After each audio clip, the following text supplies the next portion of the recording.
ஆண்டோட வார்த்தைக்கு நேராக நம்முடைய கவனத்தை திருப்புவோம். லூக்கா எழுதின சுவிசேஷம் 19வது அதிகாரத்தை எடுத்துக்கொள்வோம். அதில் சகேயுனுடைய சரித்திரத்தை குறித்து அங்கே சொல்லப்பட்டிருக்கிறது. ஸ்தோத்திரம். இதிலிருந்து கடந்த வெள்ளிக்கிழமை உபவாச ஜெபத்திலையும் சில காரியங்களை தியானிக்கவும் ஜெபிப்பதற்கும் கர்த்தர் கிருபை செய்தார். ஒரு ஆமீன் சொல்லுவோம். ஹல்லேலூயா, ஆமீன், ஸ்தோத்திரம். 9வது வசனத்தை ஒருவர் வாசிக்கலாம். இயேசு அவனை நோக்கி, ரட்சிப்பு வந்தது இருக்கிறானே, அடுத்த வசனம் தான் முக்கியம். இழந்து போனதை தேடவும் ரட்சிக்கவுமே மனுஷகுமாரன் வந்திருக்கிறார் என்றார். சகேயுவை குறித்து நாம் கடந்த வெள்ளிக்கிழமை தியானித்தோம். அதில் ஒரு வார்த்தையை சொல்லுகிறேன். போன அந்த வெள்ளிக்கிழமை சொன்ன வார்த்தை ரொம்ப தொடுதலாக இருந்துச்சு. அதாவது இயேசுவோடு கூட ஜனங்கள் பிரயாணம் பண்ணினார்கள். ஆனால் ஒரு கட்டத்தில் இயேசு சகேயுக்கு வீட்டுக்கு போகிறேன் என்று சொன்ன உடனே ஜனங்கள் எல்லாரும் என்ன செய்கிறார்னா முறுமுறுத்தார்கள். யாரிடத்தில் முறுமுறுத்தாங்கன்னா இயேசுவை முறுமுறுக்கிறார்கள். ஸ்தோத்திரம். 7ஆம் வசனம், அதை கண்ட யாவரும் இவர் பாவியான மனுஷனிடத்தில் தங்கும்படி போனார் என்று முறுமுறுத்தார்கள். ஆனால் யாரோடு பிரயாணம் பண்ணுகிறார்கள்? இயேசுவோடு அந்த எரிகோ பட்டண வீதியிலே பிரயாணம் பண்ணுகிறார்கள். ஆனால் ஒரு இன்சிடென்ட் அவங்க எதிர்பார்க்கறதுக்கு மாற நடந்தபோது அவர்கள் முறுமுறுத்தார்கள். ஆனால் இன்னொருவன் இயேசுவோடு கூட போனான், அது சகேயு. அவன் இயேசு அழைத்து இயேசுவை சகேயு தன் வீட்டுக்கு அழைத்து கொண்டு போனான். ஒரு அல்லேலூயா சொல்லுங்க பார்க்கலாம். அதாவது நாம் இயேசுவோடு பிரயாணம் பண்ணக்கூடாது, இயேசு நம்மோடு பிரயாணம் பண்ண வேண்டும். ஆமேன் சொல்லுங்க பார்க்கலாம். எல்லாரும் இந்த வார்த்தையை சொல்லுங்க. நான் இயேசுவோடு பிரயாணம் பண்ணக்கூடாது, சத்தமாக சொல்லணும், இயேசு என்னோடு பிரயாணம் பண்ண வேண்டும். ஆமேன். ரெண்டுக்குள்ள வித்தியாசத்தை கடந்த ஒரு 5-6 ஞாபகம் இல்லை, கடந்த வெள்ளிக்கிழமை அதை குறித்து சொல்லி சில காரியங்களையும் தீர்க்க தரிசனமான வார்த்தைகளை சொல்லி ஜெபிப்பதற்கு ஆண்டவர் கிருபை செய்தார். இதெல்லாம் முடிச்சுட்டு ஆண்டவர் வார்த்தையை சொல்லுகிறார். இன்றைக்கு இந்த வீட்டுக்கு ரட்சிப்பு வந்தது. முடிச்சுட்டு அவர் சொல்கிறார், இழந்து போனதை தேடவும் ரட்சிக்கவுமே மனுஷகுமாரன் என்ன செய்திருக்கிறார்? வந்திருக்கிறார். ஒரு ஆமீன் சொல்லுங்க பார்க்கலாம். எப்போ இயேசுனுடைய பாதம் சகேயுடைய வீட்டில் மிதிக்கப்பட்டதோ அதோடு சகேயுடைய வாழ்க்கை முற்றிலுமாய் மாறினது. அவன் இயேசு சகேயுடைய வீட்டுக்கு முன் போவ வரைக்கும் ஒரு விதமான வாழ்க்கை இருந்துச்சு. அதன் பிறகு இயேசு போன பிறகு சகேயுடைய வாழ்க்கை ஒரு வித்தியாசமான ஒரு வாழ்க்கையாக இருந்தது. இன்றைக்கு ரூத்தை குறித்து ஆமீன் கீரிப்பாறை சபையில் தியானித்தோம். இப்படி அங்கே சொல்ல வச்சார். அதாவது எப்பொழுது ரூத்தின் பாதம் பெத்லகேமில் மிதிக்கப்பட்டதோ அதோட ரூத்தினுடைய சரித்திரமே மாறிவிட்டது. மோவாபில் இருக்கிற வரையிலும் அவருடைய வாழ்க்கை ஒரு விதமாக இருந்துச்சு. ஆனால் பெத்லகேமிலே ஆமீன் ஸ்தோத்திரம் அவருடைய பாதம் மிதிக்கப்பட்ட உடனே அவருடைய சரித்திரம் மாறினது. நாம் இந்த உலகத்திலே ஒரு விதமான வாழ்க்கை வாழ்ந்து கொண்டிருக்கிறோம். எல்லாருக்கும் ஒரு விதமான விருப்பம் உண்டு, இப்படி ஒரு வாழ்க்கை நான் வாழ வேண்டும் என்று. அதே நேரத்தில் தேவனும் நம்மிடத்தில் சில காரியங்களை விரும்புகிறார். அவருடைய பிள்ளை இப்படி வாழ வேண்டும் என்று. நீங்கள் பெற்றோராக இருக்கிறீங்க, உங்கள் பிள்ளை இடத்துல நல்ல எதிர்பார்ப்பு இருக்கிறது. தவறு செய்யும்போது நீங்கள் கண்டிக்கிறீர்கள், நல்ல ஸ்கூலில் சேர்க்குறீங்க, நல்ல மதிப்பெண் எடுக்கணும்னு விரும்புகிறீங்க, நல்ல வெற்றி பெற வேண்டும் என்று ஆசைப்படுகிறீர்கள். ஏனென்றால் உங்களிடத்திலையும் சில விருப்பங்கள் இருக்கிறது. என் பிள்ளை இப்படி என்ன செய்ய வேண்டும், இருக்க வேண்டும். ஆனால் சகேயுடைய வாழ்க்கை முற்றிலுமாய் மாறி இப்போ தேவன் விரும்பினது போல ஒரு வாழ்க்கை சகேயுடைய வாழ்க்கையில் வந்ததை நம்மால் பார்க்க முடியும். இயேசு சந்தோஷத்தோடு மனநிறைவோடு சொன்ன ஒரு வார்த்தை தான், இழந்து போனதை தேடவும் ரட்சிக்கவுமே மனுஷகுமாரன் என்ன செய்திருக்கிறாரு, வந்திருக்கிறார். சத்தமாக ஒரு அல்லேலூயா சொல்லுங்க பார்க்கலாம். இன்னும் சத்தத்தை உயர்த்தி ஹல்லேலூயா, ஆமென். அப்போது இன்றைக்கி நான் இன்ட்ரோடக்ஷனில் ரொம்ப டைம் ஸ்பெண்ட் பண்ணாமல் நேர வசனத்தில் வரேன். சில ப்ராக்டிக்கலாக அப்படின்றத காட்டிலும் ஒரு தேவன் எப்படிப்பட்ட வாழ்க்கையை நான் வாழ வேண்டும் என்று விரும்புகிறார் அப்படின்னு ஒரு 8 காரியங்களை நான் வேகமாக கடந்த நாளில் ஜெபத்தில் இருக்கும்போது ஆண்டு ஒவ்வொரு வேடம் என் சிந்தையில் போட்டார். அப்போவுமே நான் 8ஐயும் டைப் பண்ணி சேவ் பண்ணி வைத்தேன். எனவே இது ஒரு சும்மா ஒரு பாயிண்டாகத்தான் இருக்கும். ஆனால் இது எல்லாரும் இதை ஆமேன் வாழ்வதற்கு கர்த்தர் நமக்கு கிருபை தருவாராக. ஆமேன். தேவன் விரும்பும் ஒரு வாழ்க்கை, தேவன் விரும்பும் ஒரு வாழ்க்கை. அநேகரிடத்தில் கேட்டால் தன் வாழ்க்கையை ஒரு வேண்டா வெறுப்போடு வாழுகிறார்கள். ஸோ அநேகருக்கு இந்த பூமியில் வாழ்வதற்கு விருப்பம் கிடையாது. ஸோ ஏதோ வாழ்கிறாங்க. சிலர் ஆமேன் அவர்கள் வாழ விரும்புகிறார்கள், ஆனால் அவர்கள் விரும்புகிற ஒரு வாழ்க்கை வாழவில்லை. இல்லை என்று சொன்னால் இன்னொருவர் வாழ விடவில்லை என்றும் சொல்ல முடியும். ஸ்தோத்திரம். சிலர் ஆமேன் ஸ்தோத்திரம் என்ன சொல்ல மரிப்பதற்காகவே விருப்பத்தோடு இருக்கிறாங்க. அப்படியும் நம்ம கண்களில் பார்த்தா பலவிதமான ஜனங்களுடைய வாழ்க்கையை நாம் பார்த்து கொண்டிருக்கிறோம். நான் இப்படி சொல்லுவேன், நம்ம கண்களுக்கு முன்பாக அநேக தோற்று போனவர்களை தான் நாம் பார்க்கிறோம், ஏமாந்து போனவர்களை பார்க்கிறோம், வாழ்க்கையிலே இழந்தவர்களை பார்க்கிறோம், போராடி எதையும் வென்று விடாதவர்களை பார்க்கிறோம். அதனால நம்முடைய கண்கள் நாம் எந்த மனநிலைமைக்கு சில நேரம் வந்து விடுகிறோம் என்றால், எப்படியாவது இந்த உலகத்தில் வாழ்ந்து நம்முடைய காலத்தை முடிக்க வேண்டியது தான். அப்படியே வாழ்ந்து போகட்டும் அப்படின்னு நம்ம நினைக்கிறோம். நான் சொல்லுகிறேன், வேதத்தை நீங்கள் வாசித்தால் தெரியும், ஒன்றுமில்லாத நிலைமையில் இருக்கிறவர்களை உன்னதமான அனுபவத்திலே அவர்கள் உயர்த்தப்பட்ட அநேகருடைய சரித்திரம் இந்த வேத புத்தகத்தில் எழுதப்பட்டிருக்கிறது. சத்தமாக ஆமேன்னு சொல்லுங்க பார்க்கலாம்.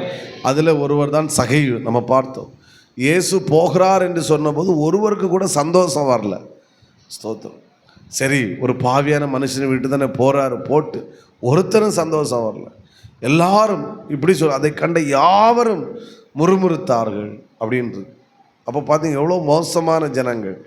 ஸ்தோத்திரம். சரி, இவன் திருந்தட்டு, இயேசு போட்டு, இவன் வாழ்க்கை மாறட்டு அப்படின்னு ஒருத்தனுக்கு கூட ஏற்றுக்கிற ஒரு மனசு இல்லை. ஆனால் இயேசு சகையுடைய வீட்டை விட்டு வரும்போது சந்தோஷமாய் வந்தார், மனநிறைவோடு வந்தார். அந்த மனநிறைவினுடைய ஒரு அடையாளம் தான் அவர் சொன்ன வார்த்தை தான், இழந்து போனதை தேடவும் ரட்சிக்கவுமே மனுஷகுமார் என்ன செய்திருக்கிறாரு, வந்திருக்கிறார். ஒரு ஆமீன் சொல்லுங்க பார்க்கலாம். ஓகே, முதலாவது என் வாழ்க்கை எப்படி இருக்க வேண்டும் என்றால், என் வாழ்க்கை நான் விரும்புகிறது போல் இல்லாவிட்டாலும் பரவாயில்லை, என் வாழ்க்கை தேவன் விரும்புகிறது போல் இருக்க வேண்டும். எத்தனை பேர் ஒத்துக்கொள்ளுகிறீர்கள்? ஆமேன் சொல்லுங்க. நான் சொல்றது போல சொல்லுங்க, என் வாழ்க்கை, ஐயோ சத்தமா சொல்லுங்க, என் வாழ்க்கை. இந்த சத்தம் போதாது, சோத்திரம், இன்னும் சத்தத்தை உயர்த்தி, என் வாழ்க்கை தேவன் விரும்புவது போல் இருக்க வேண்டும். ஆமேன். நான் சொல்லும்போது ஆராய்ந்து பாருங்கள்.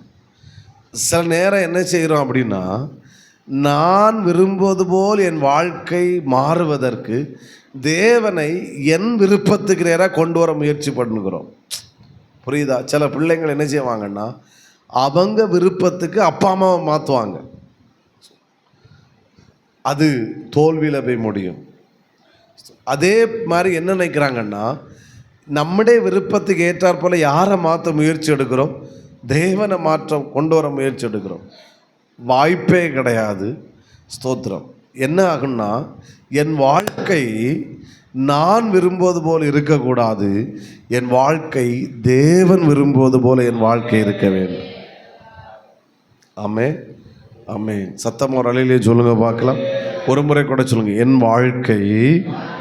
சத்தமாக சொல்லுங்க, என் வாழ்க்கை தேவன் விரும்புவது போல் இருக்க வேண்டும். இந்த ஒரு வாழ்க்கை நாம் வாழ்வதற்கு நாம் ஆயத்தமானால் இப்படி சொல்வேன், நம்முடைய ஓட்டம் வெற்றியாய் முடியும், நம்பிக்கையாய் முடியும், சந்தோஷமாய் முடியும்.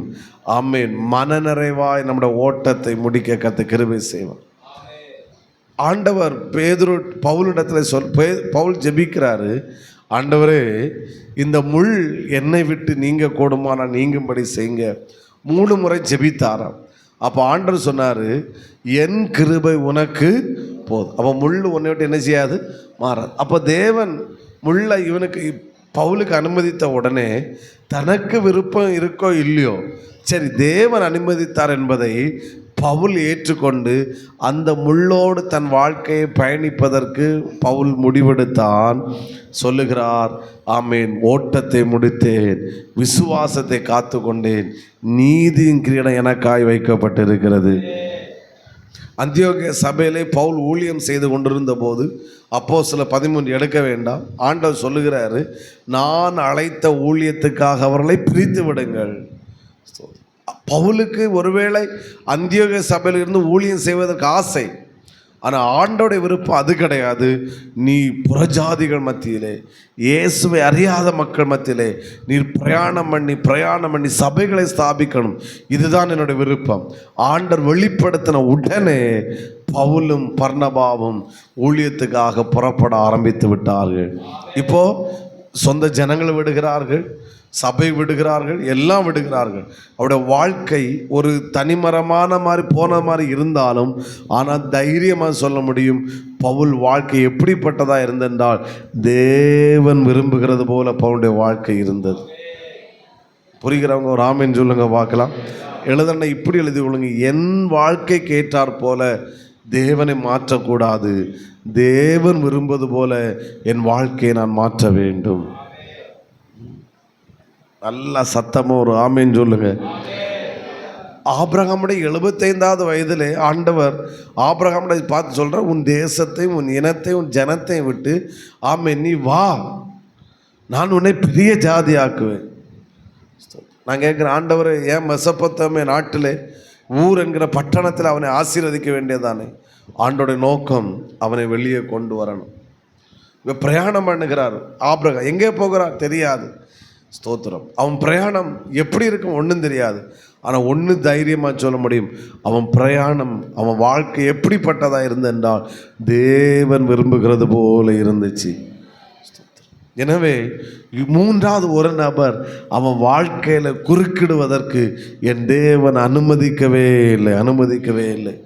சகோதரா, இந்த உலகத்தில் ஒரு வாழ்க்கை தான் நமக்கு இருக்குது. அந்த வாழ்க்கை எப்படி இருக்கட்டும் என்றால் நான் விரும்புகிறது போல இந்த உலகத்தில் நான் வாழாமல் தேவன் விரும்புவது போல இந்த உலகத்தில் நான் வாழ்வதற்கு கர்த்தர் எனக்கு கிருபை தருவாராக. தேவன் விரும்புகிறது போல நீங்கள் வாழ்வீர்கள் என்றால் நான் சொல்லுவேன், அதுவே மிகப்பெரிய ஆசீர்வாதம். விசுவாசிக்கிறவங்க ஆமேன்னு சொல்லுங்க பார்க்கலாம். ஆமாம், எனக்கு விருப்பம், எனக்கு ஆசை, எனக்கு சித்தத்தை நான் ஒதுக்கி விடுகிறேன். தேவ சித்தத்துக்கு என் வாழ்க்கையை நான் அர்ப்பணிக்கிறேன். என் வாழ்க்கை அவர் விரும்புகிறது போல் இருக்கிறது என்றால் நான் எதற்கும் பயப்பட தேவையில்லை, எதற்கும் அஞ்ச தேவையில்லை. என் ஓட்டம் வெற்றியாகத்தான் முடியும். என் ஓட்டம் பாதியில் நிற்காது, இல்லைன்னா என் ஓட்டத்தில் தோல்வி வராது, அது வெற்றியாகத்தான் முடிய கர்த்தர் கிருபை செய்வாராக. சத்தமாக ஒரு அலையிலேயே சொல்லுங்க பார்க்கலாம். நான் 8 காரியங்களை சொல்லணும், அதனால் எதெல்லாம் விளக்கணும்னு தெரியல, விளக்க வேண்டியவளை விளக்குறேன். 2வது, தேவன் நம்முடைய வாழ்க்கை எப்படி இருக்குன்னா, முதல்ல சொன்னேன், நான் விரும்புகிறது போல என் வாழ்க்கை இருக்கக்கூடாது, யார் விரும்புகிறது போல இருக்க வேண்டும். வெரி குட், தேவன் விரும்புகிறது போல இருக்கு. பின்னாடி சேலை இருக்கிறவங்க கேட்குறீங்களா? இல்லை நல்லா தூக்கம் வருதுன்னா பரவாயில்ல, சோத்திரம். ஓகே, தூங்காமல் இருக்கிறவங்க ஒரு அலையிலேயே சொல்லுங்க பார்க்கலாம். தூங்குறவங்க எல்லாம் சத்தமாக ஒரு அலையிலேயே சொல்லுங்க பார்க்கலாம். பிரைஸ்ல பரவாயில்ல. 2வது, நம்முடைய வாழ்க்கை எப்படி இருக்கணும்னா, என் வாழ்க்கை தேவன் விரும்புகிறது போல மட்டும் இருக்கக்கூடாது. 2வது, என் வாழ்க்கையை தேவன் அங்கீகரிக்க வேண்டும். ஓகே, சிலது நம்ம அட்ஜஸ்ட் பண்ணுவோம், ஆனால் அந்த அங்கீகாரம் என்பது ரொம்ப முக்கியம். அவர் விரும்புகிறது போல மட்டும் என் வாழ்க்கை இருக்கக்கூடாது. என் வாழ்க்கையை தேவன் என்ன செய்ய வேண்டும் சொல்லுங்க, அங்கீகரிக்க வேண்டும்.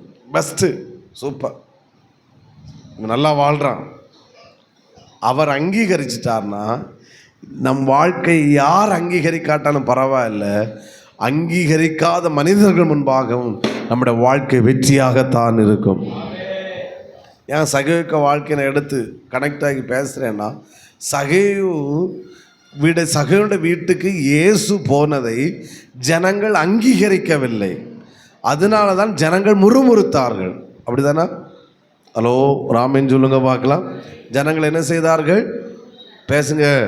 முறுமுறுத்தார்கள். ஏன் அங்கீகரிக்கலை? ஆனால் இயேசு அங்கீகரித்தார் அவன் வாழ்க்கையை. அதனால அவன் வீட்டுக்கு போனார். இப்போ சொல்லுகிறாரு, இன்றைக்கு இந்த வீட்டுக்கு ரட்சிப்பு வந்தது, இவன் ஆபிரகாமின் குமாரனாக இருக்கிறான், இழந்து போனதை தேடவும் ரட்சிக்கவுமே மனுஷகுமாரன் இந்த பூமியிலே வந்திருக்கிறார். என் ஊழியத்தை அவர் அங்கீகரிக்கணும், என் பரிசுத்த வாழ்க்கை அங்கீகரிக்கணும், என் பாட்டை அவர் அங்கீகரிக்கணும், என் ஆராதனை அவர் அங்கீகரிக்கணும், என் ஜெபத்தை அவர் அங்கீகரிக்கணும், நான் கொடுக்குற காணிக்கையை அவர் அங்கீகரிக்கணும். அங்கீகரிச்சிட்டார்னா நாம் செய்கிற ஒவ்வொன்றுக்கும் பிரதிபலன் உண்டு. அதான் நான் முதல்ல சொன்னேன், நம்மளோட ஓட்டம் வெற்றியாய் முடியும்னு. விரும்புகிற போல இருந்தால் அங்கீகரித்தார்னா நான் செய்கிறதுக்கு என்ன உண்டு? பிரதிபலன் உண்டு. ஆபேலும் காணிக்கை செலுத்தினான், காயினும் காணிக்கை செலுத்தினான். ஆனால் காயினுடைய காணிக்கையை கர்த்தர் அங்கீகரிக்கவில்லை. ஆபேலுடைய காணிக்கை கர்த்தர் என்ன செய்தார்? அங்கீகரித்தார். அதுக்கு பிரதிபலன் உண்டு. ஆண்டவர் காயின்ட சொல்கிறாரு, நீ நன்மை செய்தால் உனக்கு மேன்மை இல்லையோ?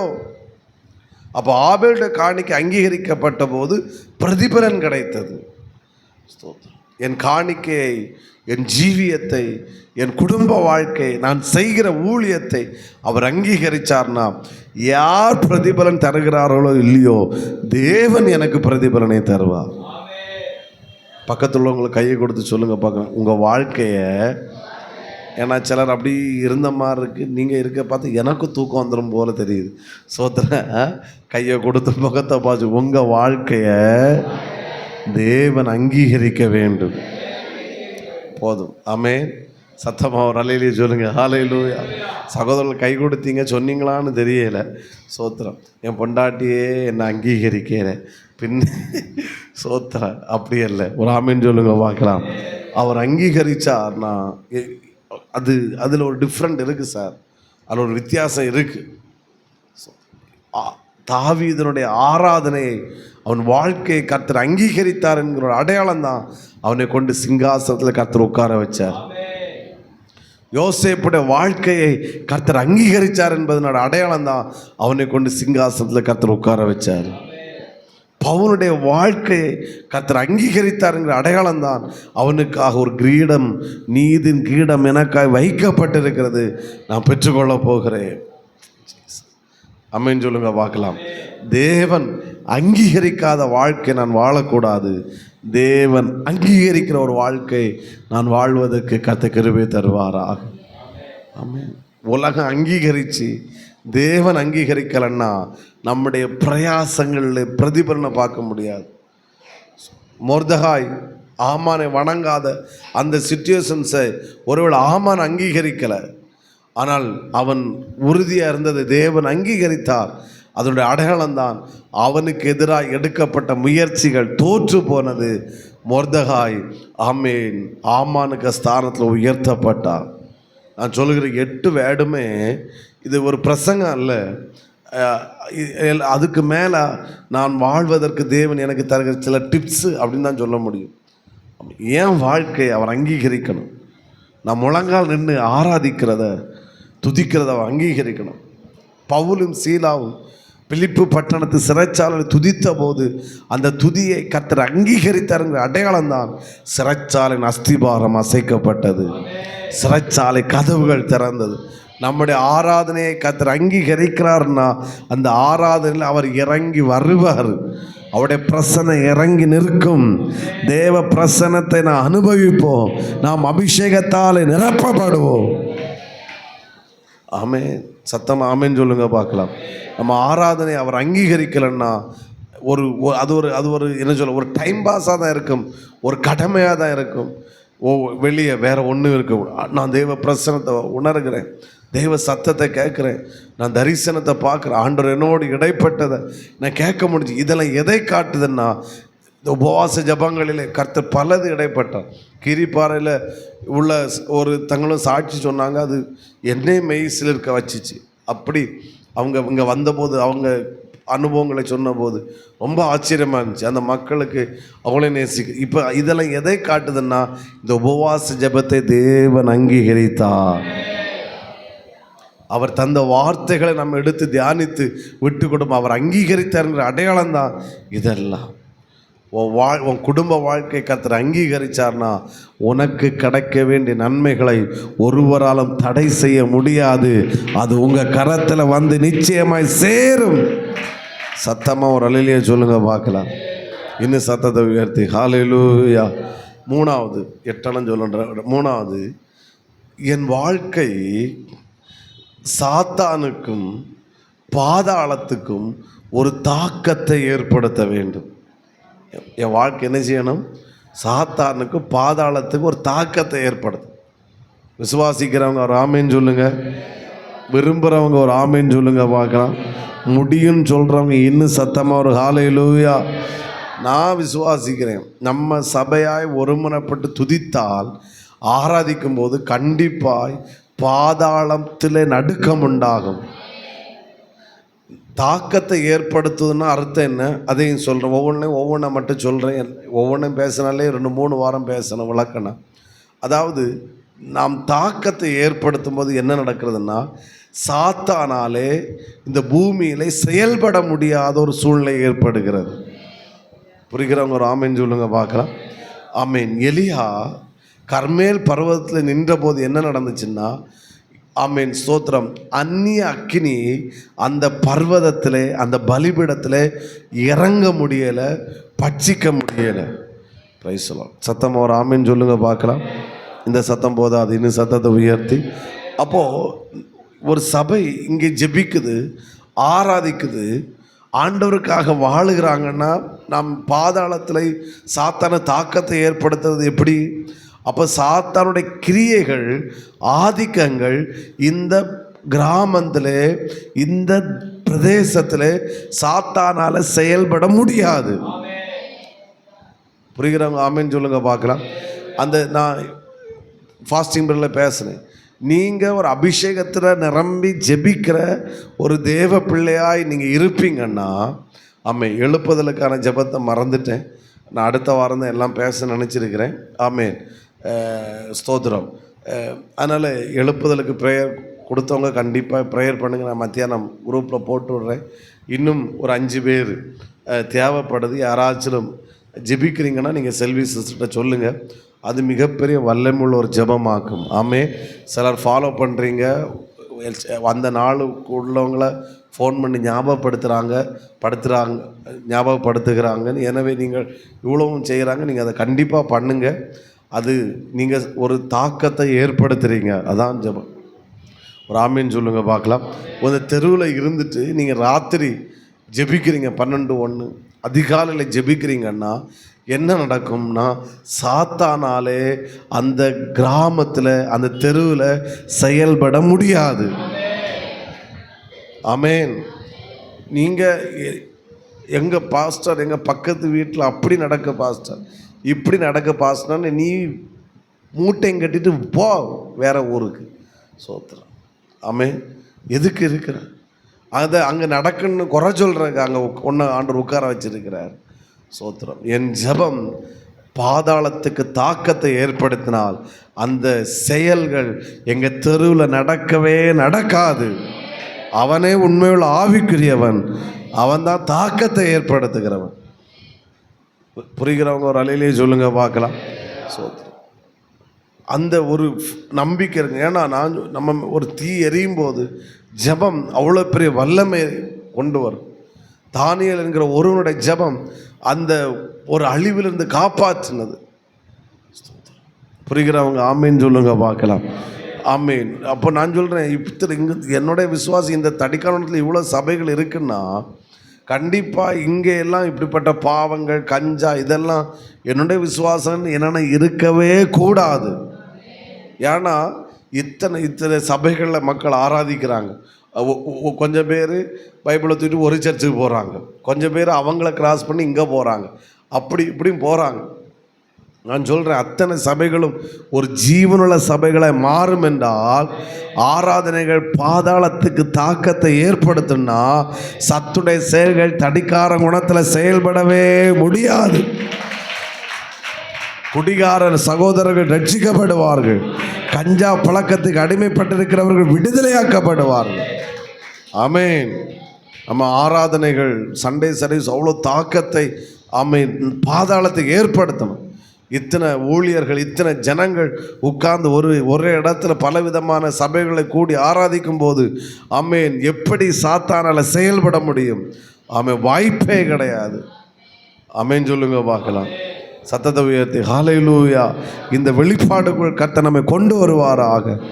ஆமென். விசுவாசிக்கிறவங்க ஆமென் சொல்லுங்க. உங்களுக்கு அந்த நம்பிக்கை எங்கள் தெருவில் ரட்சிக்கப்படாதவர்கள் இருக்கக்கூடாது, ரட்சிக்கப்படும்.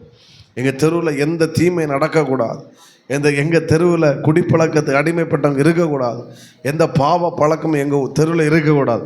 ஏன்னா ஜெபிக்கிற நான் இந்த தெருவில் கர்த்தரை வச்சிருக்கிறாரு, ஆராதிக்கிற என்ன இந்த தெருவில் வச்சிருக்கிறாரு, இந்த தேசத்துக்கு இந்த ஊருக்கு காவலாளியாக கர்த்தரை வச்சிருக்கிறாரு. ஆமென். என்னோட ஜபங்கள் தாக்கத்தை ஏற்படுத்தினா இந்த தெருவில் சாத்தானால செயல்படவே முடியாது. நல்லா கையை தட்டி ஆண்டவரே ஆமேன் ஆமேன் ஆமேன். Praise the Lord, praise the Lord, praise the Lord. ஹல்லேலூயா சொல்லுங்க பார்க்கலாம். ஹல்லேலூயா. 4வது ஆமேன் ஸ்தோத்திரம். என் வாழ்க்கை பாதாளத்துக்கு சாத்தானுக்கும் தாக்கத்தை ஏற்படுத்துகிறதா இருப்பது மட்டும் அல்ல, என் வாழ்க்கை பரலோகத்துக்கு பயனுள்ளதாய் இருக்க வேண்டும். ஆமேன். தேவனிடத்திலிருந்து நான் சிலதை பெற்றுக்கொண்டேன் என்பது ஆரம்ப ஸ்டேஜ். ஆமேன். என் மூலம் பரலோகம் பயனுள்ளதாக இருக்கிறது என்பதுதான் வெற்றி உள்ள ஒரு வாழ்க்கை. புரிகிறவங்க ஒரு ஆமேன் சொல்லுங்க பார்க்கலாம். பரலோகத்துக்கு நாம் பயனுள்ளதாக எப்படி வாழ முடியும் பாஸ்டர்? சிம்பிள். உங்கள் மூலம் ஜனங்கள் ரட்சிக்கப்படும் போது நீங்கள் பரலோகத்துக்கு பயனுள்ளவர்களாய் மாறுகிறீர்கள். கொஞ்சம் கூட அது எப்படி நடக்குது? உங்கள் மூலம் ஒரு ஆத்மா ரட்சிக்கப்படுது, ஜனங்கள் விடுதலையாக்கப்படுகிறார்கள், இயேசு அண்டை வருகிறார்கள். அப்போ என்ன நடக்குதுன்னா, நரகத்துக்கு போகிறவர்கள் எங்கே ரட்சிக்கப்படும் போது பரலோகத்துக்கு போகிறாங்க. ஆமென் சொல்லுங்க பார்க்கலாம். ஆண்டவர் போகும்போது சொல்லிட்டு போனார், உங்களுக்காக ஒரு ஸ்தலத்தை ஆயத்தம் பண்ண போகிறார். அப்போ ஸ்தலம் ரெடியாக இருக்குது, ஸ்தலத்துக்குள்ளே பிரவேசிப்பதுக்கு ஆட்கள் இல்லை. அப்போது உங்கள் மூலம் ஒரு ரட்சிக்கப்படுறாங்கன்னா அப்போ அந்த ஸ்தலத்துக்கு ஒரு நபர் ஆயத்தமாகிவிட்டார். அதனால தான் என் வாழ்க்கை பரலோகத்துக்கு பயனுள்ளதாக இருக்கிறது. ஆமென். பரலோகத்தின் நிமித்தம் நான் பயன்படுகிறவனாக இருக்கக்கூடாது, பரலோகத்தின் நிமித்தம் நான் பயன்பட வேண்டும். அதில் எந்த சந்தேகங்களும் கர்த்தர் நிச்சயமாக நம்ம பயனுள்ளவர்களாக மாற்றுவார். பட் அதோடு முடியக்கூடாது. என் வாழ்க்கை பரலோகத்துக்கு பயனுள்ளதாக இருக்கணும். கொஞ்சம் கூட டீப்பாக சொல்லணும்னா என் வாழ்க்கை தேவனுக்கு பயனுள்ளதாக இருக்க வேண்டும். ஆமென். பக்கத்துல கை கொடுத்து சொல்லுங்க பார்க்க, உங்கள் வாழ்க்கை சத்தமா சத்தமா சத்தமா சோத்திரம். உங்கள் வாழ்க்கை வெரி குட், தேவனுக்கு பயனுள்ளதாக இருக்க வேண்டும். எழுதுறவங்க ப்ராக்கெட்டில் பரலோகத்துக்குன்னும் சேர்த்து எழுதி ஒரு அலையிலேயே சொல்லுங்க பார்க்கலாம். பரலோகத்துக்கு நான் பயனுள்ள வாழ்க்கை வாழணும். புரிகிறவங்க ஆமேன்னு சொல்லுங்க பார்க்கலாம். நான் சொல்கிறேன், இந்த 8 வார்த்தைகளும் நீங்கள் அதை இது உங்களுடைய ஒரு தீர்மானமாக உங்கள்கிட்ட ப்ராக்டிஸாக மாறுச்சுன்னா கண்டிப்பாக நான் அந்த வேடை சொல்லும்போது தப்பாக நினைக்கக்கூடாது. நம்முடைய அடக்க ஆராதனையில் அநேகர் வந்து நம்ம வாழ்க்கையை சாட்சி சொல்லுவாங்க. என்ன சொல்லுவாங்கன்னா, இந்த சிஸ்டர் நிமித்தம், இந்த பிரதர் நிமித்தம் நான் ஆசீர்வதிக்கப்பட்டேன். ஆமேன்னு சொல்லுங்க பார்க்கலாம். ஆமென். இவருடைய வாழ்க்கை அநேகருக்கு முன்மாதிரியாக இருந்துடும். அநேகரை குறித்து சாட்சி சொல்லுவாங்க. சில ஆட்கள் மரித்தா பக்கத்து தெருவுக்கே தெரியாது. அப்படியே முடிச்சுட்டு போயிடுவணும். அப்படியா அப்படின்னு கேட்கும். சில ஆட்கள் மறித்தால் என்ன சொல்ல, தமிழ்நாட்டுக்கே தெரியும். ஸோ அப்போது அந்த ஆள் வாழ்ந்த வாழ்க்கை எப்படிதோ ஒன்று சாதிச்சிருக்கிறார், தாக்கத்தை ஏற்படுத்தினார். சோதரன் எஸ்ரா சர்க்குணம் அப்படின்ற ஒரு பிஷப் கடந்த 2-3 நாளுக்கு முன்னாடி மறித்தார். ஸ்தோத்திரம். அப்போது அவருடைய மரணம் எப்படி இருந்துச்சுன்னா, போலீஸ் அதிகாரிகள் எப்படி அந்த ஒரு இராணுவ அதிகாரிக்கு அந்த ஒரு அரசு மரியாதையோடு அவருடைய அடக்க ஆராதனை நடந்தது. அது பார்த்தபோது ரொம்ப ஆச்சரியமாக இருந்துச்சு. ஒரு ஆமேன்னு சொல்லுங்க பார்க்கலாம். ஒரு பாஸ்டருடைய அடக்க ஆராதனை என்ன சொல்ல, அரசு மரியாதையோடு நடக்குது, துப்பாக்கி குண்டுகள் முழங்கு. அப்போ நிறைய பேர் ஊழியம் செய்கிறாங்க, ஆனால் அவர் செஞ்சிருக்கிறார், ஏதோ ஒரு தாக்கத்தை ஏற்படுத்தியிருக்கிறார். முதலமைச்சர் அடக்கத்துக்கு வந்திருக்கிறார். நல்ல பெரிய பெரிய தெய்வ ஊழியர்கள், நிறைய அரசியல் தலைவர்கள் அவங்க அடக்கத்துக்கு வந்துருக்கு. சென்னையில் நிறைய பாஸ்டர்ஸ் இருக்காங்க, யாருன்னே தெரியாது. ஆனால் இவருடைய ஓட்டம், இவருடைய வாழ்க்கை ஏதோ தாக்கத்தை ஏற்படுத்தினதுனால தான் அரசு மரியாதையோடு அவருடைய சரீர நல்லடக்கம் செய்யப்பட்டது. ஒரு பாஸ்டருக்கு புரிந்தவங்க ஒரு அலையிலேயே சொல்லுங்க பார்க்கலாம். வாழ கர்த்த கிருபை தரட்டும். என் வாழ்க்கை பரலோகத்துக்கு அல்லது தேவனுக்கு ஒரு பயனுள்ள வாழ்க்கை வாழ கர்த்த கிருபை செய்வாராக. நான் சொல்கிறது இந்த அனுபவம் எல்லாம் உங்களுக்கு இருக்குன்னா நான் சொல்கிறேன், நீங்கள் தாங்க ஆசீர்வதிக்கப்பட்டவர்கள், நீங்கள் தான் ஐஸ்வர்யவான்கள். இது தாங்க உண்மையான ஒரு வாழ்க்கை. இந்த சமுதாயத்தில் நம்ம வாழ்கிறோம். சத்தமாக ஒரு ஆமீன் சொல்லுங்க பார்க்கலாம். நம்ம ஒரு போலியான வாழ்க்கை வாழலை, ஏதோ ஒரு மாய்மாலமான வாழ்க்கை வாழலை. நான் என்னோடய வாழ்க்கை பாதாளத்துக்கு தாக்கத்தை ஏற்படுத்துகிறது. என் வாழ்க்கை பரலோகத்தை கழிவுற பயனுள்ளதாக இருக்குது. தேவன் விரும்புகிற மாதிரி நான் வாழ்கிறேன்.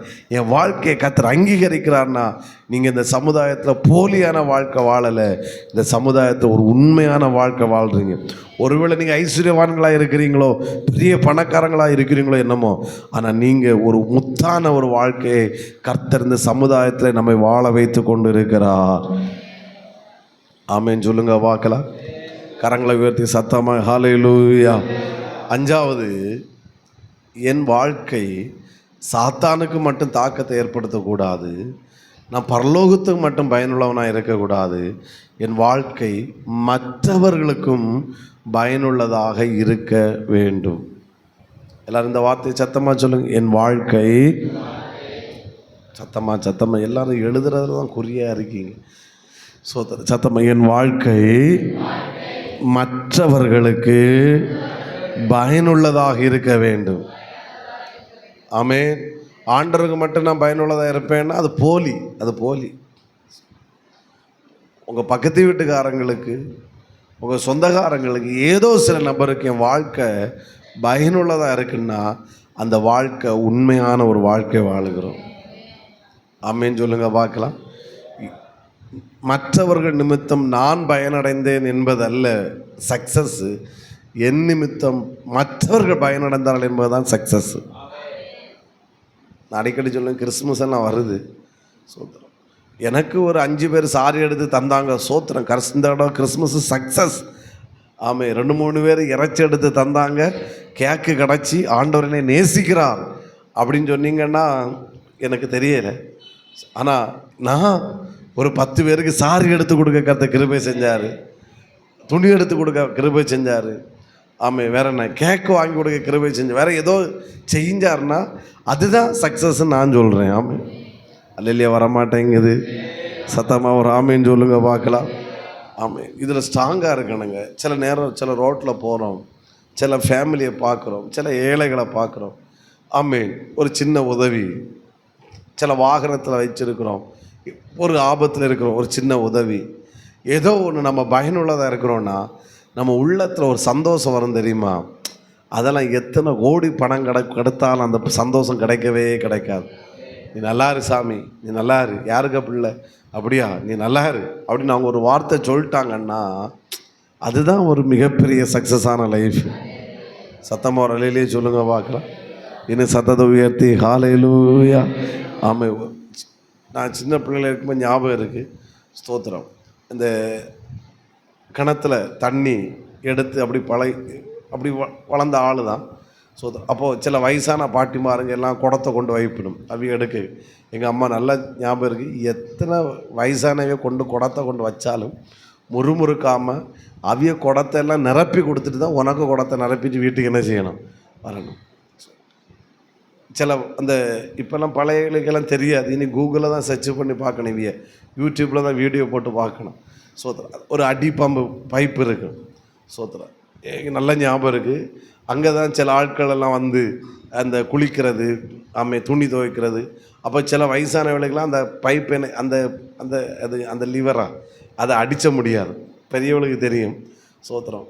அப்போது எனக்கு நல்ல ஞாபகம், யாராக போனால் சொல்லிடும், அப்படி வயசான பாட்டிமாருங்கெல்லாம் இருந்தால் அடித்து அந்த குடத்தை அதெல்லாம் நிரப்பி கொடுத்துட்டு தான் என்ன செய்யணும், போகணும். எங்கள் அம்மா எல்லாம் சொல்லி அந்த ஞாபகம் இருக்குது.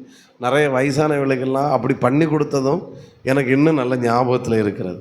அந்த மைண்டு தான் என்னமோ இப்போவும் அநேகருக்கு ஏதோ ஒரு விதத்தில் பயனுள்ள அளவில் தான் கர்த்தர் நம்மளை வாழ வைக்கிறாரு.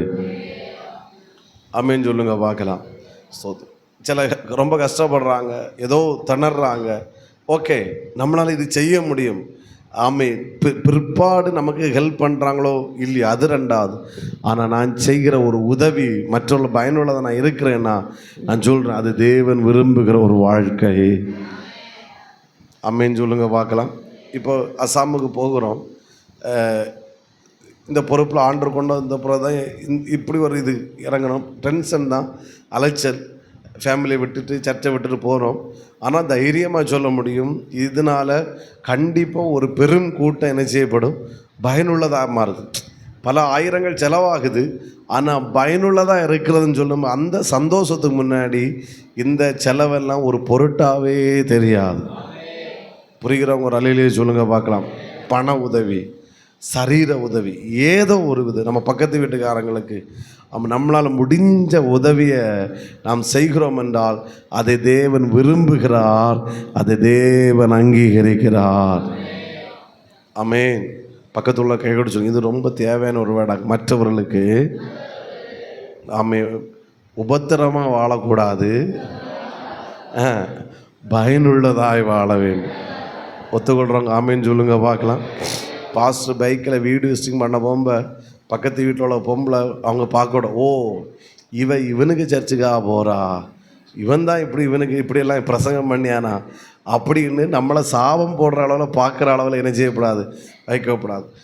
நம்ம வீடு விசிட்டிங் பண்ண போகும்போதே தெரியும், பக்கத்து வீட்டுக்காரங்களும் நம்மளை பார்த்து சிரித்து சோத்திரம் பண்ணாட சிரித்தாலே போதும், ஓ நம்ம ஆள் இந்த தெருவில் கொஞ்சம் நல்லா என்ன செய்யுது, வாழுது. நம்மளை பார்த்தாலே பாகிஸ்தானில் வந்த தீவிரவாதி மாதிரி பார்த்தாங்கன்னா புரிஞ்சு போச்சு, நம்ம ஆள் இந்த தெருவில் கலக்கிட்டு இருக்காங்க அப்படின்னு. சோத்திரம். அவங்க கலக்கிறாங்க, மற்றவங்களும் இவங்க கலங்கடிச்சிட்டு என்ன செய்கிறாங்க, கலங்கடித்து இவங்க கலக்கிறாங்கன்னு அர்த்தம். ஸோ இந்த வீட்டு கூட்டம்லாம் நடக்கும்போது பக்கத்து வீட்டுக்காரங்கெல்லாம் அந்த வீட்டு கூட்டத்துக்கு வந்தால் புரிஞ்சுக்கிட வேண்டும், சோத்திரம் இவங்க அந்த மக்கள் மத்தியில் சந்தோஷமாக வாழ்கிறாங்கன்னு. சோத்திரம். வீட்டு கூட்டம் நடக்கும்போது பக்கத்து வீட்டில் உள்ளவங்கெல்லாம் கதவை பூட்டிட்டு போகிறாங்கன்னா புரிஞ்சுக்கிடணும், துல்லியதெல்லாம் சர்ச்சுக்குள்ளே தான், அங்கெல்லாம் பட்டாசு வெடிச்சிட்டு இருக்குன்னு புரிஞ்சுக்கிடணும். ஒரு அலையிலேயே சொல்லுங்க பார்க்கலாம். வரமாட்டேங்குது பார்த்தீங்களா.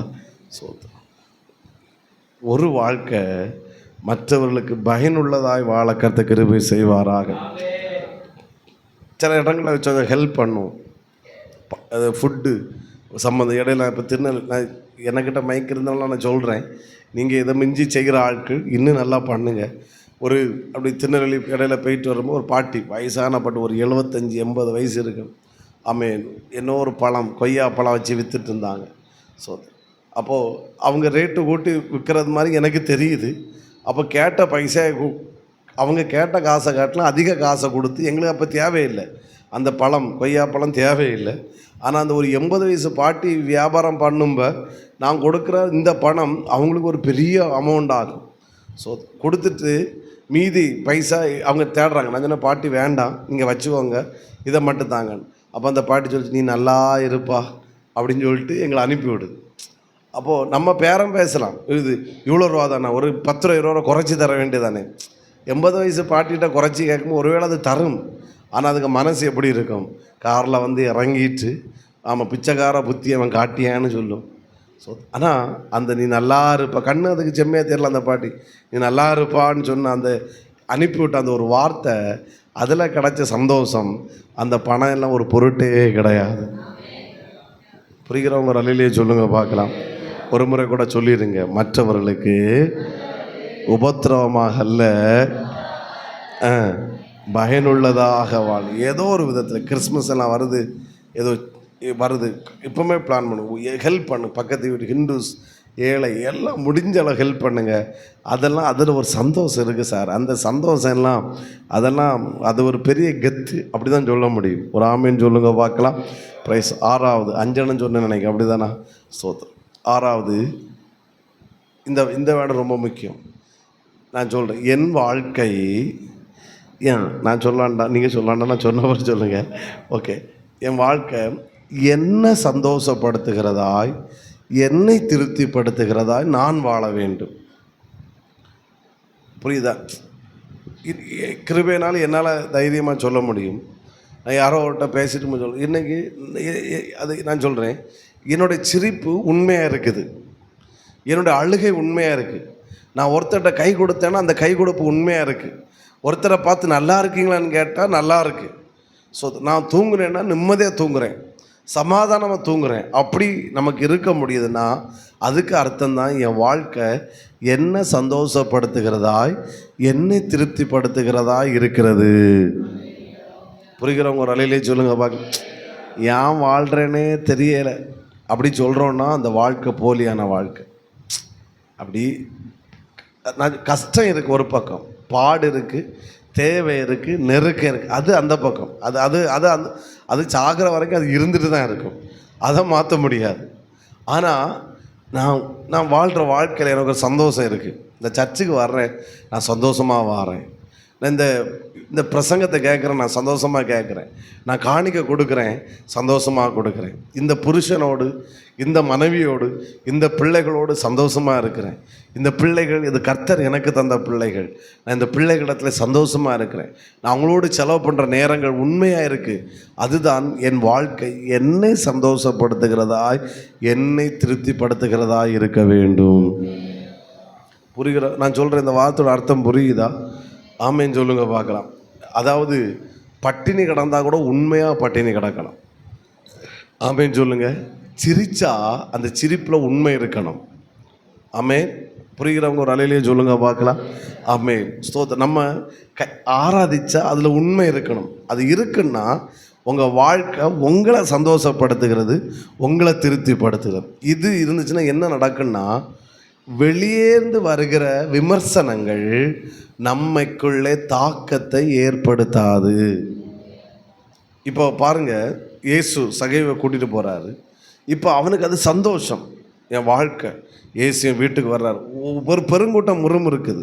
இப்போ உடனே திரும்பி சொல்கிறாரு, என் ஆஸ்தியில் பாதியை நான் ஏழைகளுக்கு கொடுக்குறேன். அம்மின்னு சொல்லுங்க பார்க்கலாம். போன வெள்ளிக்கிழமை சொன்னேன், இந்த சகைவுக்காக சோத்திரம். ஏன்னா நல்ல வேளை அவன் சொல்லலை, என் ஆஸ்திகளில் பாதியை உங்களுக்கு தருகிறேன்னு சொல்லாமல் போனதுக்காக. ஏன்னா இவனுங்கெல்லாம் என்ன செய்கிறானுங்க, முறுமுறுத்தானுங்க. அதனால் சொல்லிட்டான், உங்களுக்கு ஒருத்தருக்கும் கிடைக்காது, தரமாட்டேன். யாருக்கு கொடுப்பேன்? ஏழைகளுக்கு கொடுப்பேன். நான் யாரிடத்துலாவது அநியாயமாக வாங்கினது உண்டாலும் எப்படி கொடுக்குறேன்? நாளே. அவன் அதில் சந்தோஷம் இருக்குது. அவன் கொடுக்கறது முக்கியம் கிடையாது, சந்தோஷம், மன நிறைவோடு. எழுதிட்டு போ, ஆஸ்தி பாதி எடுத்துகிட்டு போ, நாளத்தனை கொண்டு போ. அவன் செய்கிறதுல அவனுக்கு ஒரு சந்தோஷம். ஏன்னா அவன் வீட்டுக்கு இயேசு வந்தார், அவன் வீட்டுக்கு ரட்சிப்பு வந்துட்டு. ஆமீன். இப்போ அவன் வாழ்க்கை எப்படிப்பட்ட வாழ்க்கையாக இருக்குன்னா, அவன் வாழ்க்கை அவனையே சந்தோஷப்படுத்துது. அவன் வாழ்க்கை அவனுக்கு திருப்தியாக இருந்தனால இந்த ஆஸ்தி சொத்தெல்லாம் பாதி என்ன நாளத்தனை கொடுப்பதற்கு சகை ஆயத்தமானான். அவன் வாழ்க்கை அவனுக்கு பணம் இருந்து சார், ஐஸ்வர்யம் இருந்து, ஆனால் அவன் வாழ்க்கை அவனுக்கு சந்தோஷமாக இல்லாததுனால தான் அந்த தெருவழியாக இயேசு வருகிறார் என்பதை அறிந்தபோது அவன் காட்டத்தி மரத்தில் போய் ஏறி உட்கார்ந்து அவரை பார்க்க அவன் வகை தேடுகிறான். ஆமேன்னு சொல்லுங்க பார்க்கலாம். இந்த வார்த்தை எத்தனை புரியுன்னு தெரில, என்னால் புரிய வைக்க முடியுமான்னு தெரில. ஆனால் இதற்காக நீங்கள் உங்களை ஆராய்ந்து பாருங்கள். நீங்கள் சந்தோஷமான ஒரு வாழ்க்கை இந்த பூமியில் வாழ்கிறீங்களா? மற்றவங்களை சந்தோஷப்படுத்தாதுங்க, என்ன சந்தோஷப்படுத்த. இன்றைக்கி என்னால் தைரியமாக சொல்ல முடியும், நான் செய்கிற இந்த ஊழியம் எனக்கு சந்தோஷமாக இருக்குது, நான் செய்கிற பிரசங்கம் எனக்கு சந்தோஷமாக இருக்குது, என்னோடய சிரிப்பு சந்தோஷமாக இருக்குது, என்னோடய உறக்கம் சந்தோஷமாக இருக்குது, நான் மற்றவரிடத்தில் பழகிறது சந்தோஷமாக இருக்குது. மற்றவர்களுக்கு எப்படியும், ஆனால் எனக்கு சந்தோஷமாக இருக்குது, திருப்தியாக இருக்குது. இதுதான் வெற்றியுள்ள ஒரு வாழ்க்கை. ஆமென். மற்றவர்கள் பார்வையில் நான் நல்லவனாய் வாழ்ந்துட்டு எனக்குள் நானே என்னை ஏமாற்றிட்டு இருந்தால் அது பிரச்சனை இல்லை. உலகம் என்னை விட்டு என்னன்னு சொல்லட்டு, ஆனால் நான் சந்தோஷமாக இருக்கேன் சார். எனக்குள்ள என் வாழ்க்கை என்ன சந்தோஷப்படுத்துது, என் வாழ்க்கை என்ன திருப்திப்படுத்துது, இதுவே மிகப்பெரிய வெற்றியுள்ள வாழ்க்கை. ஆமென். சில பப்ளிக்கில் இருக்கிற சினிமா இருந்தாலும் எதாக இருந்தாலும் அவங்கள உலகம் புகழ்ந்து பேசும். ஆனால் அவங்க வாழ்க்கை பார்த்தா எங்கேயோ ஒரு இடத்துல தற்கொலையில் இருக்கும், டிவோர்ஸில் போய் இருக்கும், ஏதோ ஒரு இதில் இருக்கும். ஏன்னா மற்றவங்க பார்வையில் அங்கே குட்டு, ஆனால் அவங்க ஏன் தற்கொலை பண்ணுறாங்கன்னா, அவங்க ஏன் டிவோர்ஸ் போகிறாங்கன்னா, அவங்க வாழ்க்கை அவங்கள சந்தோஷப்படுத்தலை. அவன் சினிமாவில் எல்லாரையும் சந்தோஷப்படுத்துகிறான், ஆனால் அவன் வாழ்க்கை அவனுக்கு சந்தோஷம் இல்லை. அதனால் சூசைட்லையும் டிவோர்ஸ்லையும் போய் முடியுது. ஆனால் நம்ம மற்றவர்களை ரெண்டாவது சந்தோஷப்படுத்தலாம், ஆனால் என் வாழ்க்கை என்ன சந்தோஷப்படுத்துது. 3 நாள் உபவாசம் இருந்தோம். ஆமீன். அந்த அந்த அந்த ஜெபம் முடியும் போது ஒரு சந்தோஷம். கர்த்தர் உபவாசம் இருக்க வச்சார், ஜெபிக்க வச்சார், ஆராதிக்க வச்சார், தேவ சத்தத்தை கேட்க வச்சார். அது எனக்குள்ளே சந்தோஷத்தை ஏற்படுத்துது. அதுவே வெற்றியுள்ள ஒரு வாழ்க்கை. ஆமேன்னு சொல்லுங்க பார்க்கலாம். 2 கூட வேகமாய் சொல்லி முடிச்சிடுறேன். 7வது, என் வாழ்க்கை மற்றவர்களுக்கு இடர்லற்றதாக இருக்க வேண்டும். என் வாழ்க்கை மற்றவர்கள் எப்படி இருக்கணும்? ஹலோ ஹலோ ஹலோ எல்லோரும் போயிட்டீங்களா? இருக்கீங்களா? ஆமே, சோத்திரம். நான் சொல்கிற போல சொல்லுங்கள். என் வாழ்க்கை சத்தம் வரணும். என் வாழ்க்கை இன்னும் சத்தமாக, என் வாழ்க்கை மற்றவர்களுக்கு இடர்லற்றதாக இருக்க வேண்டும். ஒத்துக்கொள்கிறவங்க ஆமேன்னு சொல்லுங்கள் பார்க்கலாம். என் ட்ரெஸ்ஸிங் மற்றவர்களுக்கு இடர்லாம் இருக்கக்கூடாது. என் குடும்ப வாழ்க்கை மற்றவர்களுக்கு இடர்லாம் இருக்கக்கூடாது. நான் சர்ச்சுக்கு வர்றேன், இதில் ரொம்ப ஸ்ட்ராங்காக இருக்கு. என் செய்கைகள் ஒருபோதும் இன்னொரு விசுவாசிக்கு இடர்லாம் இருக்கக்கூடாது. அப்படின்னு அர்த்தம் என்னென்னா, இவங்களே இப்படி இருக்காங்கல்ல, நம்ம ஏன் எப்படி இருக்கணும்? அப்படி இருக்கக்கூடாது. இவங்கள போல் நானும் மாறணும். இவங்க முழங்கால் நிற்கிற மாதிரி நான் முழங்கால் நிற்கணும். இவங்க ஆராதிக்கிற மாதிரி நான் ஆராதிக்கணும். பழைய விசுவாசி 9 மணி சர்வீஸ்ன்னா 9:45 தான் வருது, நம்ம 10 மணி போனால் என்ன அப்படின்னு இருக்கக்கூடாது. அவங்க 8:45 வந்து உட்கார்ந்துருக்கிறாங்க, அப்போ நம்மளும் வரணும். அவங்கள அவ்வளோ வேலை, அவ்வளோ கஷ்டம், அதன் மத்தியில் வந்து உட்கார்ந்துருக்குறாங்க அப்படின்னா நானும் வரணும். இப்படி பலது சொல்லலாம். ஆனால் ஸ்பிரிச்சுவலை மட்டும்தான் சொன்னேன். உங்கள் பக்கத்து தெருவுக்கு, உங்கள் சொந்த பந்தங்களுக்கு, உங்கள் குடும்பத்தில் உள்ளவங்களுக்கு, உங்கள் ஜூனியர்ஸுக்கு நீங்கள் நான் ஒருபோதும் இடர்லற்ற ஒரு வாழ்க்கை வாழ கர்த்தர் கிருபை செய்வாராக. ஆமேன்னு சொல்லுங்க பார்க்கலாம். கடைசியாக ஒன்று இதையும் சொல்லி முடிக்கிறேன். என் வாழ்க்கை நாளுக்கு நாள் எல்லா விதத்திலும் விருத்தி அடைந்து கொண்டே இருக்க வேண்டும். ஆமென். ரொம்ப முக்கியமான ஒரு வேடாக்கும். ஒரு அலையிலேயே சொல்லுங்க பார்க்கலாம். சொல்லுங்கள், நான் சொல்கிற போல் சொல்லுங்கள். என் வாழ்க்கை நீங்கள் பிரசங்கம் பண்ணுங்க, நான் கேட்குறேன். சோத்திரன் சொல்லு.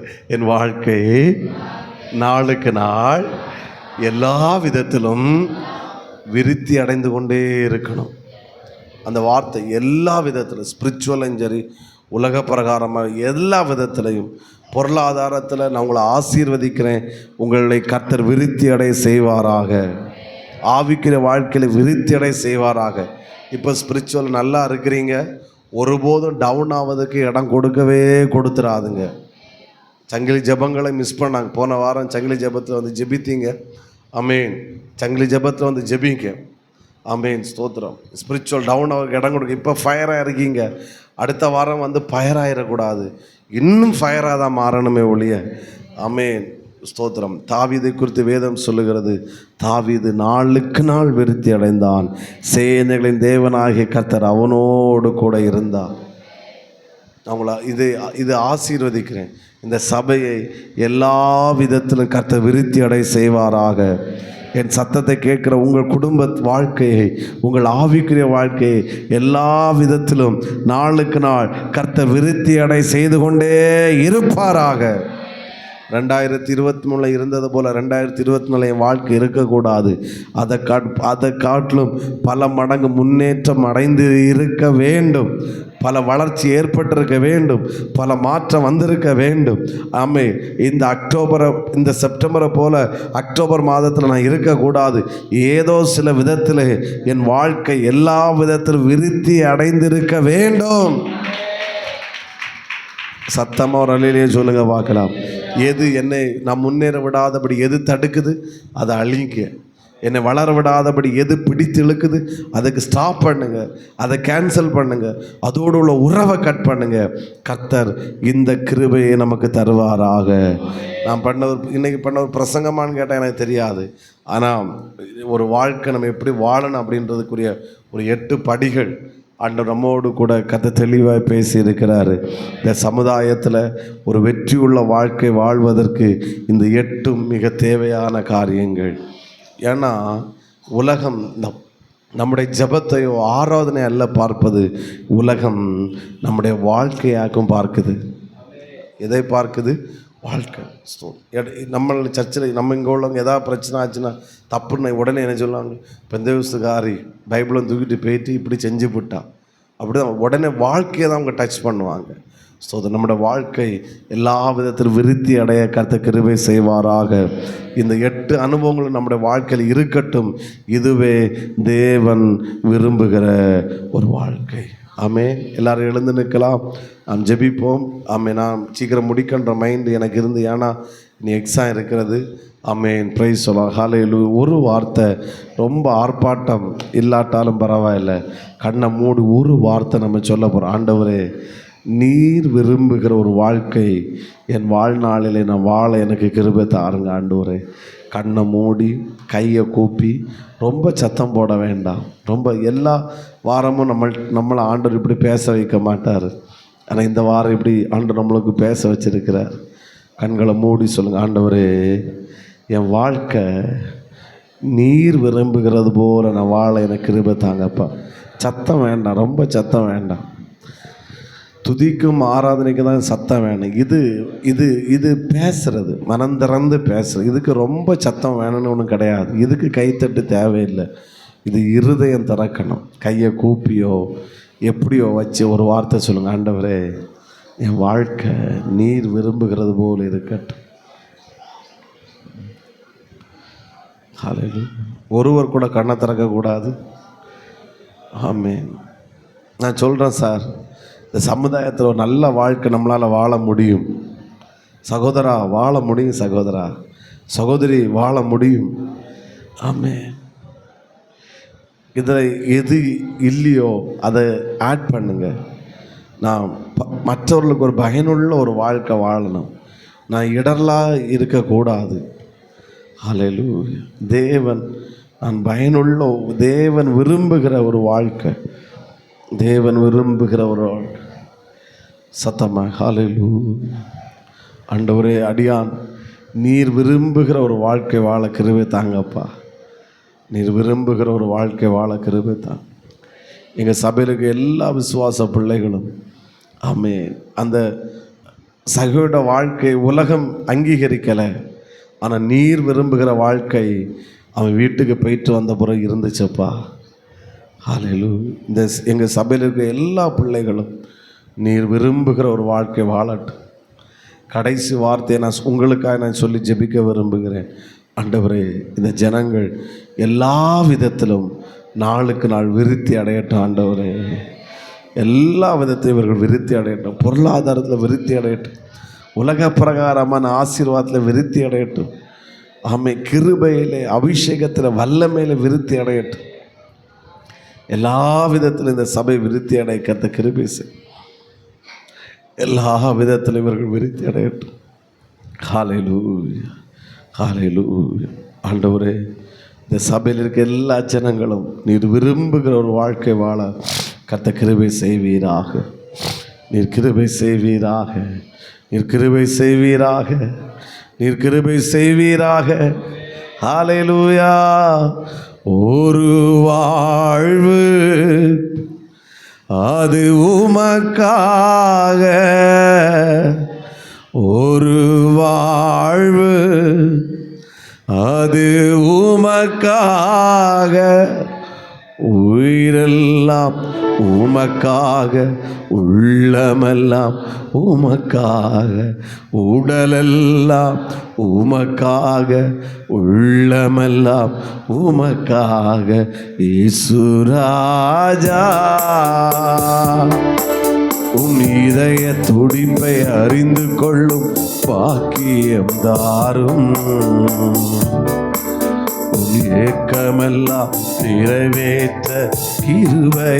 இந்த வார்த்தையை சொல்லுங்க பார்க்கலாம். ஒரு வாழ்வு அது உமக்காக, சொல்லுங்க. ஒரு வாழ்வு அது உமக்காக, அது உமக்காக, உடலெல்லாம் உமக்காக, உள்ளமெல்லாம் உமக்காக, உணர்வெல்லாம் உமக்காக, உள்ளமெல்லாம் உமக்காக. ஆண்டவரே, எத்தனை பேர் உண்மையாக ஜெபித்தீங்க? நீர் விரும்புகிற ஒரு வாழ்க்கை இந்த பூமியில் நான் வாழ எனக்கு கிருபை தாங்க. நான் விரும்புகிறது போல அல்ல, நீர் விரும்புகிறது போல. ஆமேன். எத்தனை பேர் ஆமேன் சொல்லுகிறீர்கள்? வலது கரத்தை உயர்த்தி நல்லா கர்த்தரை ஸ்தோத்திரம் பண்ணுங்க பார்க்கலாம். ஸ்தோத்திரம் ஸ்தோத்திரம். ஒரு 10 ஸ்தோத்திரமாக போடுங்க. ஸ்தோத்திரம் ஸ்தோத்திரம். வாயை திறந்து ஸ்தோத்திரம் ஸ்தோத்திரம் ஸ்தோத்திரம் ஸ்தோத்திரம். அவர் விரும்புகிற ஒரு வாழ்க்கை வாழ கர்த்தர் கிருபை செய்கிறபடியாக கர்த்தரை ஸ்தோத்திரம் பண்ணுவோம். ஆமேன் ஆமேன். ஸ்தோத்திரம். மற்றவர்களுக்கு பயனுள்ள ஒரு வாழ்க்கை வாழ கர்த்தர் கிருபை செய்கிறபடியாக கர்த்தரை ஸ்தோத்திரம் பண்ணுவோம். நாளுக்கு நாள் நம்முடைய வாழ்க்கை எல்லா விதத்திலும் விருத்தி அடைய போகிறபடியால் கர்த்தரை ஸ்தோத்திரம் பண்ணுவோம். தேவனுக்கும் மற்றவர்களுக்கும் பயனுள்ள ஒரு வாழ்க்கை வாழ கர்த்தர் கிருபை செய்கிறபடியாக கர்த்தரை ஸ்தோத்திரம் பண்ணுவோம். என் வாழ்க்கை என்ன சந்தோஷப்படுத்தணும், என் வாழ்க்கை என்ன திருப்திப்படுத்தணும், என் வாழ்க்கை எனக்கு மகிழ்ச்சியாக இருக்கணும், அப்படிப்பட்ட ஒரு வாழ்க்கை வாழ கர்த்தர் கிருபை செய்கிறபடியாக கர்த்தரை ஸ்தோத்திரம் பண்ணுவோம். ஸ்தோத்திரம் ஸ்தோத்திரம் ஸ்தோத்திரம் ஸ்தோத்திரம் ஸ்தோத்திரம் ஸ்தோத்திரம். நான் விரும்புகிறது போல நான் வாழக்கூடாது, தேவன் விரும்புகிறது போல நான் வாழ கர்த்தர் கிருபை செய்யும்படியாய் கர்த்தரை ஸ்தோத்திரம் பண்ணுவோம். ஸ்தோத்திரம் ஸ்தோத்திரம். என் வாழ்க்கையை தேவன் அங்கீகரிக்கணும், அதற்காய் கர்த்தரை ஸ்தோத்திரம் பண்ணுவோம். ஸ்தோத்திரம் ஸ்தோத்திரம் ஸ்தோத்திரம். ஹல்லேலூயா ஹல்லேலூயா ஹல்லேலூயா. ஆண்டவரே, உம்முடைய நல்ல கரத்தில் எங்களை ஒப்படைக்கிறோம்ப்பா. நீர் விரும்புகிற ஒரு வாழ்க்கை, ஒரு 8 காரியங்களை அடியாருடைய சிந்தையில் போட்டது இந்த ஜனங்களோடு சொல்லியிருக்கிறேன்ப்பா. இது எங்கள் வாழ்க்கையின் அனுபவமாய் மாறட்டும். நாளுக்கு நாள் மனோஜுடைய வாழ்க்கை, இங்கே இருக்கிற எல்லா பிள்ளைகளுடைய வாழ்க்கையும் விருத்தி அடையட்டும். இந்த அனுபவத்தை கர்த்தர் தாரும், தந்து நடத்தும், ஆளுகை செய்யும், பெரிய காரியங்களை செய்யும். எல்லா துதிகன மகிமையும் ஒருவருக்கே நாங்கள் செலுத்துகிறோம். இப்படி நாம் மகிமைப்பட்டு இந்த வாரம் முழுவதும் எங்கள் பிள்ளைகளை பாதுகாத்துக்கொள்ளும். இந்த வாரம் சில காரியங்கள் நாங்கள் செய்ய இருக்கிறோம், அதெல்லாம் நடக்க முடிக்க கர்த்தர் உதவி செய்யும். எல்லா துதிகனமையும் ஒருவருக்கு செலுத்துகிறோம். இன்றைக்கு வர தடைப்பட்ட ஜனங்களை வருகிற வாரம் கூட்டி சேர்ப்பீராக. சண்டேஸ் கிளாஸ் ஊழியம் ஆசீர்வாதமாய் நடக்கட்டும், ஆண்கள் ஜெப ஆசீர்வாதமாய் நடக்கட்டும். இயேசுவின் நாமத்தில் பிதாவே. என் ஆத்துமாவே கர்த்தரை ஸ்தோத்திரி, என் முழுமையுடைய பரிசுத்த நாமத்தை ஸ்தோத்திரி. என் ஆத்துமாவே கர்த்தரை ஸ்தோத்திரி, கர்த்தர் செய்த சகல உபகாரங்களை மறவாதே. ஆமென். ஹல்லேலூயா ஹல்லேலூயா ஹல்லேலூயா. God bless you. கர்த்தர் உங்கள் அனைவரையும் அதிகமாய் ஆசீர்வதிப்பார்.